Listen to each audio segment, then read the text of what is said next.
ਤਾਂ ਸਰਕਾਰੀ ਹੈ ਇਸ ਤੋਂ ਪਰ ਆਏ ਸੀ।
वीडियो अपलोड कर रही है कि बंद कर रही है?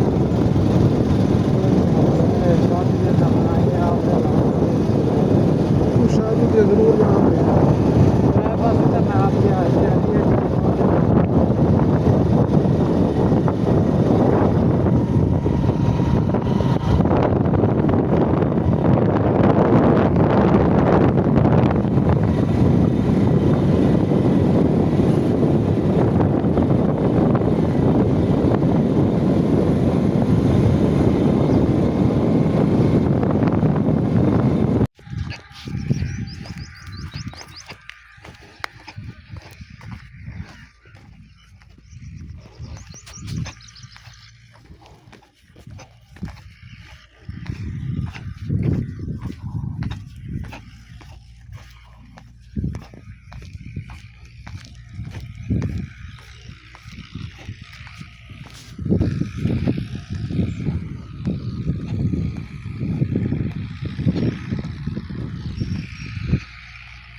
दिमाग तो न्यूट्रल है। बाकी इस तो इलावा डैमेज जड़ा ना 80% हो चुका है। बाकी इस तो इलावा मजीद टेंशन वाली गल कोई नहीं, ठीक है ना। हाँ बाकी जड़ा ना बाकी कोई नहीं, अल्लाह खैर करेगा।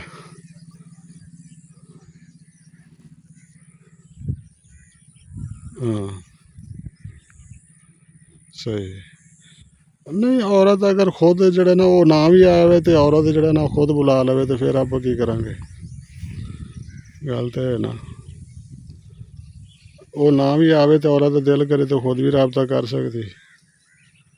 ਹਾਂ ਬਾਕੀ ਕੋਈ ਨਹੀਂ ਯਾਰ, ਆਪਾਂ ਆਪਣੇ ਵੱਲੋਂ ਕੰਮ ਜਿਹੜਾ ਨਾ ਸਹੀ ਕੀਤਾ, ਇਨਸ਼ਾਅੱਲਾ ਉਹਦਾ ਅੱਛੇ ਰਿਜ਼ਲਟ ਆਵੇਗਾ। ਹਾਂ ਹੋਰ ਖਾ ਲਾ, ਖਾਣਾ ਖਾ ਲੈ, ਚਲੋ ਮਾਸ਼ਾਅੱਲਾ।